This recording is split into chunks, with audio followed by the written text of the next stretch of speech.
Picasso cinayətkar idi. Da Vinci-nin Mona Lisası muzeydən oğurlanıb. Bütün şəhər təşviş içində idi. Polislər isə cinayətkarı axtarırdı. Bəs Picasso-nun bura nə aidiyyatı var? Məsələ burasındadır ki, Picasso-nun dostu olan Guillaume Apollinaire Louvre muzeyindən balaca əsərlərin oğurlanaraq ucuz qiymətlərə satılmasını təşkil edirdi. Picasso isə bəzən ondan həmin əsərləri alırdı. Və əgər daha öncə Louvre muzeyi bu cür məsələlərə çox da ciddi yanaşmasa da, Mona Lisa'nın oğurlanması böyük qalmaqala çevirildi və araşdırmalar başlanıldı.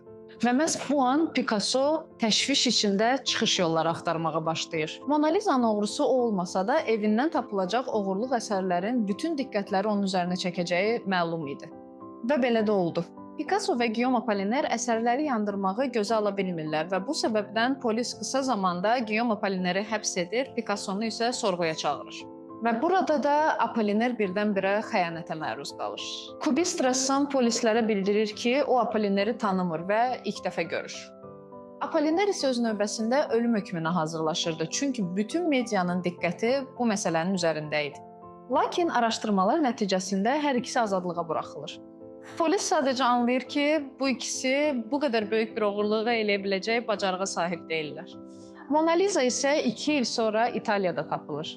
Sən demə əsəri Louvre-un əməkdaşı Vincenzo Ferruccio oğurlamışdı və onu vətəninə qaytarmağa planlayırdı. Bəs siz bu hekayəni eşitmişdiniz?